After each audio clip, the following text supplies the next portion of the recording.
So we are doing our very first assessment task. It's got 2 parts. You'll submit 2 different artworks. Your first one will be an illuminated letter based on a letter from your first or last name, and your second task will be a shadow grotesque. Now I know that probably doesn't sound like it makes any sense to you right now, but that's totally fine. We'll worry about that later. For the next 2 weeks, we're going to be working on our illuminated letter. So today is all about design, and next week we'll put it together and it'll be ready to submit. Really easy. Alright, so first thing you need to do, you need to know what an illuminated letter is. Hopefully you've watched the videos, you've done the notes, and if you've done those 2 things, you should know that an illuminated letter was used in medieval times, the Middle Ages, to create awesome and really good looking manuscripts. Now, these manuscripts always told amazing stories or had great information, and so the illuminated letters actually helped to tell that story. Through the colors and designs and decorations, it actually enriched and added to the story. So you need to think about how your illuminated letter can actually tell part of your story.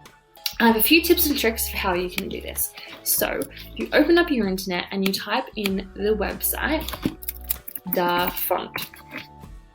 Now this website is awesome. I love it. It's great for designing anything to do with text. It should take you to a website like this, and all you're going to do is you are going to find the type of font that you want. So we're looking for medieval style font, and so you go under the Gothic tab here, you can hit medieval, and it will open up and you can scroll down and see all these examples of medieval text. Now we only want 1 letter. So if you go to the preview button, you can actually type in the text you want. My first name is Jade, so I'm going to put J. And let's have 50 fonts at once. Let's see them nice and large so we can see them properly, and hit submit. And it'll actually reload the page so that you can see the different ways that you could write your letter. And it's just a great way to inspire you and to give you some tips for how you can do your illuminated letter and what style you can do. Once you've picked the one you like, let's just say I like this one, you can click on it and open it up. You can either screenshot it and make it really big on your computer screen. You can put a piece of paper over your screen and actually trace it like we did in class for our assignment way back at the beginning of the year. Or you can freehand it, look at it on your screen and trace it down, or you can come up with one on your own. And this website's just a really handy tool to help you guys get the style of the letter that you want, and then it's up to you to add the decorations. So yeah, I'm really looking forward to seeing what you come up with, and I will show you now what to do once you have drawn your letter. Alright, so what I've done is I have gone on to Font and I've chosen the letter that I want to use as my inspiration for my illuminated letter. And I'm now just going to show you what we need to do to actually do the design step of our letter. So you're going to need a piece of paper, you're going to need a ruler and a pencil, and maybe an eraser if you feel like you're not going to get it the first go.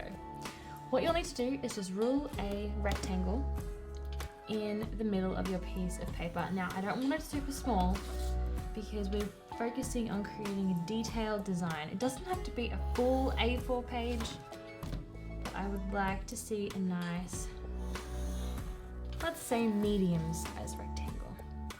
Excuse how dirty my ruler is. I found this in my drawer from when I was in high school. My rectangle is 12 centimeters by about 17 centimeters, just to give you an idea of how big I like it to be. So I have my illuminated letter size that I'm going for. If you notice, when you look at old manuscripts, a lot of the time they have an actual box around them. It isn't just a letter without the box. It's kind of like a mini artwork on the manuscript. So I have my box. Now I'm just going to draw my letter in. So I need to think about how I'm going to center it.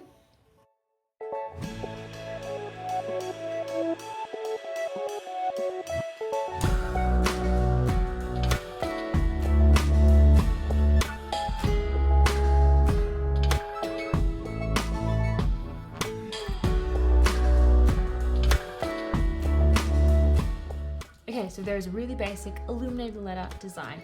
Now remember, it has to reflect some part of your personality somehow, whether you choose to add certain colors or you can do certain pictures and decorations. So I'm going to go ahead, maybe add a border and put some floral designs around the outside, because I really love to go outdoors and explore nature, so I think some floral patterns could be a great idea.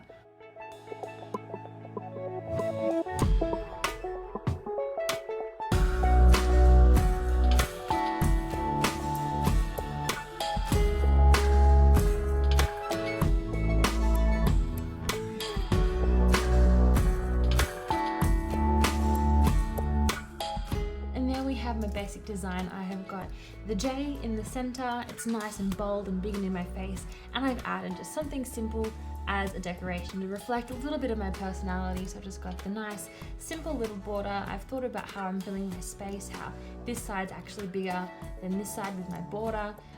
Yeah, got a few little designs in there. That's all you need to worry about. Don't overcomplicate it, because the next step is gonna be a little bit tricky, but that's okay. I'm gonna show you how to do it. So once you got this done, you're done for week 1. Take a photo, submit, send it to me, and then you'll be ready to go for week 2. So good luck with this. Let me know if you need any help with anything. Thanks.